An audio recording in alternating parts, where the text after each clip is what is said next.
Hi, my name is Avery, and today I'm going to be helping you bust a neuromyth. Do you think you only use 10% of your brain? Well, by the end of this, we'll know the truth. First of all, I'll start by explaining what even is a neuromyth. A neuromyth is a commonly held misconception or false belief about the way in which the mind and the brain function.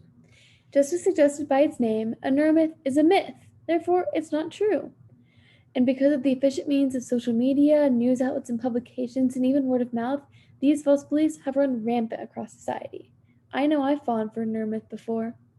According to a 2017 survey conducted by graduate researcher Kelly McDonald from the University of Houston, 68% of the public believed these neuromyths. 56% of educators fell for them, and even respondents with neuroscience training endorsed 46% of these myths. I'll first start by explaining the origins of the neuromyth that humans only use 10% of their brain.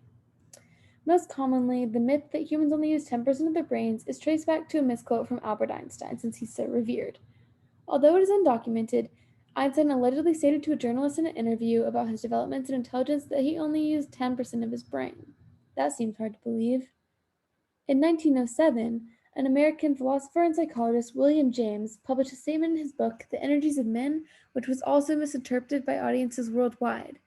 The statement says, compared with what we ought to be, we're only half awake. Our fires are damped, our drafts are checked. We are making use of only a small part of our possible mental and physical resources. Here, James is essentially conveying that we as humans don't feel like we're fully maximizing and engaging our mental capacities all the time, but he is in no way claiming that humans literally only use a small portion of their brains, much less a portion as small as 10%.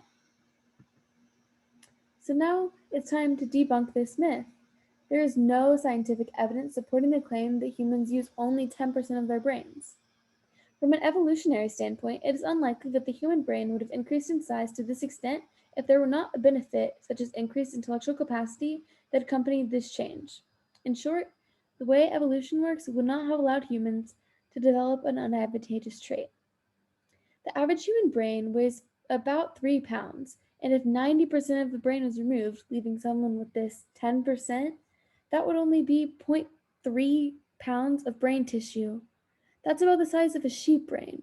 And based on this image below, you can compare this small size of a sheep brain to the large size of the complex human brain. Although it is true that at any given moment, all of the brain's regions are not concurrently firing, most are continually active over a 24-hour period. Just like you are engaging all of your muscles 24/7, it is likely that every muscle in your body is being activated and engaged throughout the duration of an entire day. Even during sleep, when you might not consciously think that your brain is firing, it really is. It's just in a changed active state.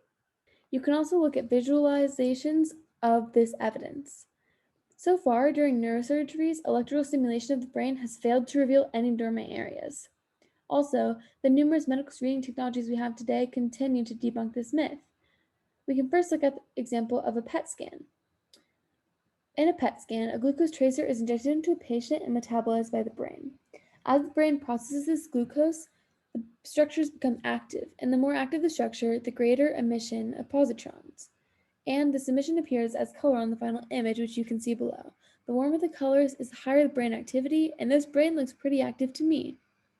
Similarly, with an fMRI, this sort of imaging detects changes in blood oxygenation, so when an area of the brain is firing, it's going to send a spurt of blood and oxygen to that area, and you can see those as depicted in red on this image.